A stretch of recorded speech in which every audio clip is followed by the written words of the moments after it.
ಎಲ್ರಿಗೂ ನಮಸ್ಕಾರ.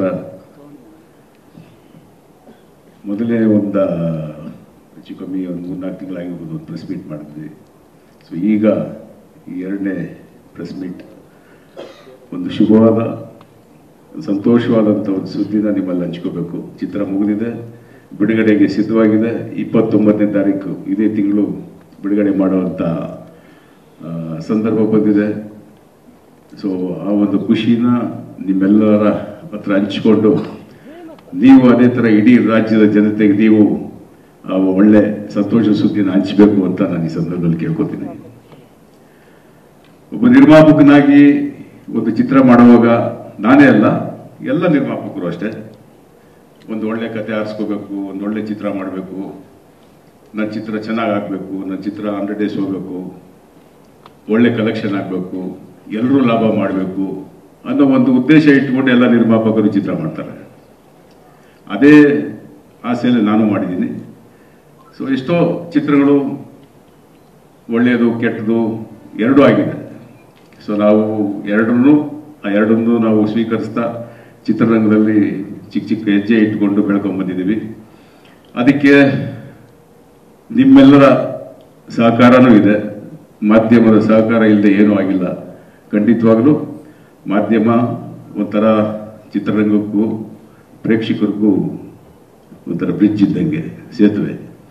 ಸೊ ನೀವೆಲ್ರಿಗೂ ತುಂಬ ಹೃದಯದ ಅಭಿನಂದನೆಗಳು ಸಲ್ಲಿಸ್ತೀನಿ. ಈ ಚಿತ್ರದ ನಿರ್ದೇಶಕರ ಬಗ್ಗೆ, ನಾಯಕ ನಟರ ಬಗ್ಗೆ ಆಗ್ಬೋದು, ನಾಯಕಿ ಬಗ್ಗೆ ಆಗ್ಬೋದು, ಶ್ರುತಿಯವರಾಗ್ಬೋದು, ಹಿರಿಯ ನಟರು ಸುಮಾರು ಜನ ಇದ್ದಾರೆ ಈ ಚಿತ್ರದಲ್ಲಿ. ಅವಿನಾಶ್ ಅವರು, ಕುಮಾರ್ ಬೈದವರು, ಪದ್ಮಾವಸಂತಿ ಅವರು, ಬಿರಾದರ್ ಅವರು, ಚೇತನ್, ಮತ್ತೆ ಒಳ್ಳೆ ಹುಡುಗ ರೋಹಿತ್. ಸೊ ಈ ಥರ ಸುಮಾರು ತುಂಬ ಜನ, ನಮ್ಮ ಜಗಪತಿ ಬಾಬು ಇದ್ದಾರೆ. ಸೊ ಸುಮಾರು ಜನ, ದೊಡ್ಡಣ್ಣ, ಈ ಥರ ಸುಮಾರು, ಶ್ರೀನಿವಾಸ ಮೂರ್ತಿ ಅವರು, ಹಲವಾರು ಕಲಾವಿದರು ಈ ಚಿತ್ರದಲ್ಲಿ ನಟಿಸಿದ್ದಾರೆ.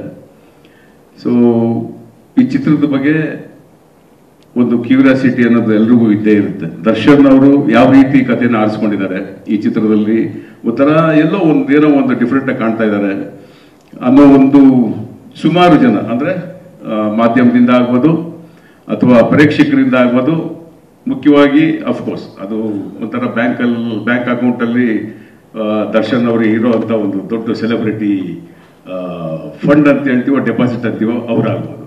ಎಲ್ಲರೂ ಖುಷಿಯಾಗಿ ದರ್ಶನ ಯಾವಾಗ ರಿಲೀಸ್ ಅಂತ ಪಾಪ ಅವರು ಒಂಥರ ಹಬ್ಬ ಅದು. ಸೊ ಆ ಖುಷಿಯಲ್ಲಿ ಎಲ್ಲರೂ ತುಂಬಿ ತುಳುಕ್ತಾ ಇದ್ದಾರೆ. ಅದೇ ಒಂದು ಸಂತೋಷ ನನಗೂ. ಸೊ ಈ ಒಂದು ಸಂದರ್ಭದಲ್ಲಿ ಅದೇ ಥರ ಈಗ ನೀವು ಹಾಡುಗಳನ್ನ ನೋಡಿದ್ದೀರಾ. ಹರಿಕೃಷ್ಣ ತುಂಬ ಒಳ್ಳೊಳ್ಳೆ ಹಾಡುಗಳನ್ನ ಈ ಚಿತ್ರಕ್ಕೆ ಮಾಡಿಕೊಟ್ಟಿದ್ದಾರೆ. ಅಫ್ಕೋರ್ಸ್ ದರ್ಶನ್ ಚಿತ್ರಕ್ಕೆ ಆಗಲಿ ಅಥವಾ ಬೇರೆ ಎಲ್ಲ ಚಿತ್ರಗಳಲ್ಲೂ ಹರಿಕೃಷ್ಣ ದಿ ಬೆಸ್ಟ್ ಸಾಂಗ್ಸ್ಗಳನ್ನ ಕೊಟ್ಟಿದ್ದಾರೆ. ಅದೇ ಥರ ಈ ಚಿತ್ರಕ್ಕೂ ಬೇಕಾದಂಥ ಒಳ್ಳೆ ಹಾಡುಗಳನ್ನ ಕೊಟ್ಟಿದ್ದಾರೆ. ನೀವು ನೋಡಿದ್ದೀರಾ, ನಿಮಗೂ ಇಷ್ಟ ಆಗಿದೆ ಅಂತ ನಾನು ಅನ್ಕೋತೀನಿ.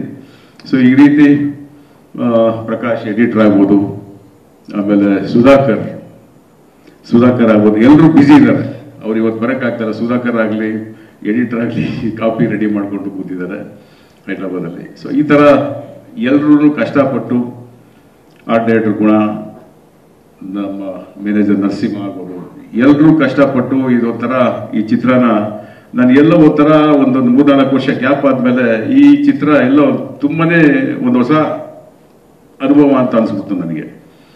ಸೊ ಈ ಒಂದು ಅನುಭವನ ನನಗೂ ಒಂಥರ ಪಾಠನೂ ಆಯಿತು. ಎರಡನೇದು ಒಂಥರ ಎಂಜಾಯ್ ಮಾಡಿದೆ ನಾನು ಅದನ್ನು.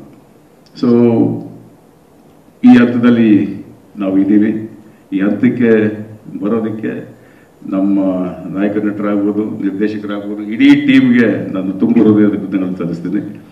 ಹಾಗೆ ಈ ಚಿತ್ರದ ಬಗ್ಗೆ ಇನ್ನೇನಾದರೂ ಮಾತಾಡಬೇಕು ಅಂದರೆ ನಮ್ಮ ನಿರ್ದೇಶಕರಿದ್ದಾರೆ, ತರುಣ್ ನೀವು ಮಾತಾಡಬೇಕು.